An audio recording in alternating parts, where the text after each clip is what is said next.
सबसे बड़ी बात अगर इतना ही उन लोगों को है कि भाई अकेले चुनाव वो लोग लड़ सकते हैं बिहार में, तो 35 सीट क्यों, पूरा 40 के 40 वो लोग लड़े ना अकेले। फिर अगर, और दूसरी बात, मुझे एक बात बताइए, बिहार में बीजेपी का चेहरा कौन है? या तो वो नीतीश कुमार के साथ जाएंगे या तो चिराग पासवान के साथ जाएंगे। नीतीश कुमार तो ऑलरेडी छोड़ के आप देख ही रहे हैं कि महागठबंधन में चले गए, और दूसरे उनके पास ऑप्शन सिर्फ एक ही है, और वो है हमारे युवा नेता, हमारे राष्ट्रीय अध्यक्ष जी चिराग पासवान जी। नमस्कार, आप देख रहे हैं सिटी पोस्ट और मैं हूं अभिषेक मिश्रा। भारतीय जनता पार्टी ने एक बड़ा बयान दिया है। भारतीय जनता पार्टी के प्रदेश अध्यक्ष संजय जायसवाल ने कहा है उन्हें मिशन 2024 के लिए, 2024 के लोकसभा चुनाव के लिए किसी नए साथी की जरूरत नहीं है। जो आना चाहता है वो आए। बयान यह भी कि 35 सीटों पर भाजपा चुनाव लड़ेगी, 5-6 सीटों पर ही सहयोगियों के साथ समझौता होगा। क्या भारतीय जनता पार्टी ने चिराग पासवान का इस्तेमाल किया मोकामा और गोपालगंज के उपचुनाव में, और उसके बाद एक तरह से गच्चा दे दिया है? जब भारतीय जनता पार्टी ये कह रही है कि नए सहयोगियों की जरूरत नहीं है, 5 सीटें ही बांटेंगे सहयोगी दलों में। हमारे साथ चिराग पासवान की पार्टी लोक जनशक्ति पार्टी रामविलास की प्रदेश प्रवक्ता देवजानी मित्रा हैं।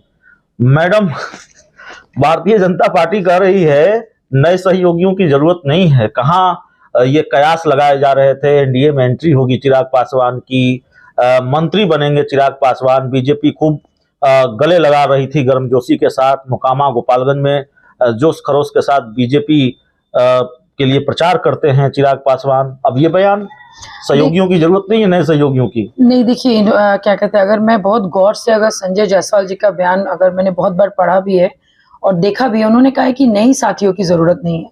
और हम लोग भूल रहे हैं कि 2014 में हमारे राष्ट्रीय अध्यक्ष जी की ही वजह से स्वर्गीय श्री रामविलास पासवान जी बीजेपी में आए।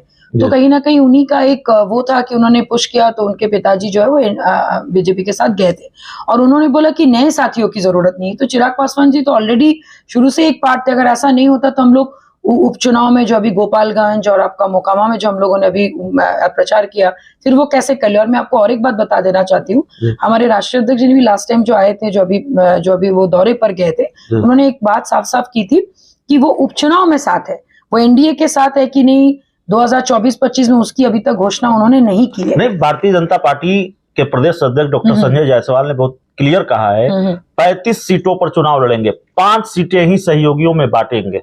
तो एनडीए में तो पशुपति पारस भी हैं, एनडीए में आरसीपी सिंह की एंट्री भी होनी है, चिराग पासवान की भी होनी है, जो बातचीत चल रही है।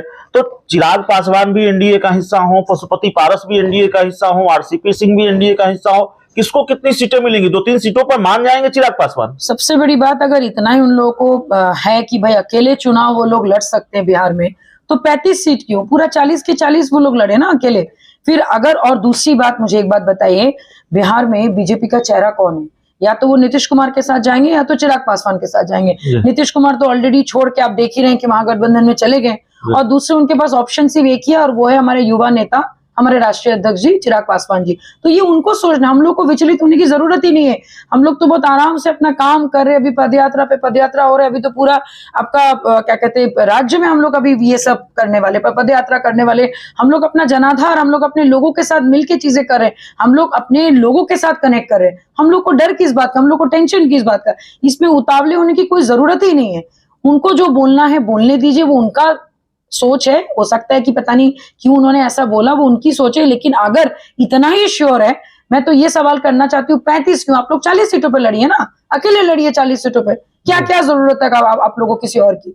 आप लोग 2-3 सीट की भी, जो 5 सीट की भी जो बात हो रही है, वो तो होनी ही नहीं चाहिए। फिर 40 के 40 लड़े बीजेपी। और हम सब जानते हैं कि बीजेपी अकेले विदाउट अलायंस यहाँ पे जीत नहीं सकता है। We all know. आपको लगता है बीजेपी की तरफ से ये बयान नहीं आना चाहिए था? इसलिए नहीं आना चाहिए था, देखिए आप जानती हैं, हमारे दर्शक भी जानते हैं, इन चीजों को लेकर कई बार हमारी खुद भी चिराग पासवान से बात हो चुकी है जी। और चिराग पासवान ने खुद भी कहा है कि देखिए अभी हम प्रचार कर रहे हैं, गठबंधन के लिए अभी बहुत सारी बैठकें बाकी हैं, बहुत सारी बातचीत बाकी है। गठबंधन की दिशा में चिराग पासवान बीजेपी के साथ बढ़ रहे हैं, ये संकेत उन्होंने दिए हैं। लेकिन जब बातचीत बाकी है, चिराग पासवान खुद ही कह रहे हैं अभी ढेर सारे पैरामीटर पर बातचीत होनी है, तो वो बातचीत अभी नहीं हुई है। भारतीय जनता पार्टी को यह बयान नहीं देना चाहिए था कि हम 35 सीटों पर लड़ेंगे। देखिए, हम लोग किसी और के तरफ से हम बात नहीं कर सकते। आप उनके संजय जायसवाल जी क्या सोच के ये बयान दिए वो वही जाने, लेकिन हम लोग अपने राष्ट्रीय अध्यक्ष जी की जो लास्ट जो उन्होंने जो इंटरव्यू में कहा था या अभी कुछ दिन पहले जो उन्होंने बोला था, मैं उसी को आपको फिर से दोहराना चाहूंगी। हम लोग उपचुनाव में एनडीए के साथ हैं, लेकिन अलायंस में 2024-25 में लोकसभा की अभी तक घोषणा उन्होंने नहीं की कि वो क्या करने वाले। तो जब तक ये फैसला नहीं आता हम लोग कैसे बता दें। और रही बात आपके संजय जायसवाल की, वही जाने, उन्होंने अपनी मुंह से बोला है तो वही उस चीज का एक्सेप्ट करें। एक आखिरी सवाल है आपका, और इस सवाल का जवाब बहुत ईमानदारी से जी। लगता है संजय जायसवाल ने जो कहा है, जो बयान दिया है, उसकी वजह से बीजेपी और चिराग पासवान के बीच जो गठबंधन की बातचीत चल रही है, जो कोशिशें चल रही हैं, मामला खटाई में पड़ सकता है। एक तरह से संजय जायसवाल ने इसमें रोड़ा पैदा कर दिया, रोड़ा अटका दिया है। देखिए, मेरा ये मानना है कि बीजेपी एक बहुत समझदार पार्टी है। अगर उनका ये नीति, जैसे कि सब लोग जानते हैं बोलते हुए कि यूज एंड थ्रो, तो अभी के समय में यूज एंड थ्रो वाली पॉलिसी नहीं चलेगी, एंड स्पेशली एलजेपी-आर के साथ तो बिल्कुल नहीं चलेगी।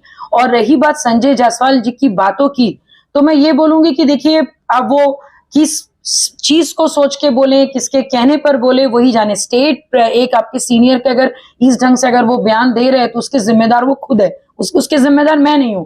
मैं इतना जिम्मेदारी ले सकती हूँ कि अगर उन्होंने घोषणा की है कि 2024 में किसी नई खिलाड़ी की जरूरत नहीं है, तो नई खिलाड़ी कौन है नहीं है वो जाने। हम लोग तो अपने आप को नई खिलाड़ी नहीं मानते। हम लोग ऑलरेडी उपचुनाव में जब उनका साथ दिए, कुर्नी में भी साथ है, फिलहाल तो उनको सोचना चाहिए कि भाई कुर्नी में कैसे जीतेंगे। कुर्नी के बाई इलेक्शन से पहले इतनी बड़ी घोषणा, मुझे लगता है थोड़ा जल्दबाजी हो गई उनके तरफ से। हम लोग तो बहुत ही आराम से शांति से बैठ के अपना काम कर रहे हैं और करते जाएंगे। तो चलिए, हमारे साथ लोक जनशक्ति पार्टी रामविलास की प्रदेश प्रवक्ता देवजानी मित्रा थी, और जाहिर तौर पर अपने आप में बड़ा बयान है बीजेपी प्रदेश अध्यक्ष डॉक्टर संजय जायसवाल का। उस वक्त आया है जब कुर्नी में चिराग पासवान की जरूरत है भारतीय जनता पार्टी को, ठीक वैसे ही जैसे मोकामा में और गोपालगंज में थी। ऐसे वक्त में ये बयान आया है जब चिराग पासवान की एनडीए में एंट्री तय मानी जा रही है। तो जाहिर है बातचीत जरूरी थी, रिएक्शन जरूरी था लोक जनशक्ति पार्टी की तरफ से। इस पूरी बातचीत में इतना ही। बहुत बहुत धन्यवाद।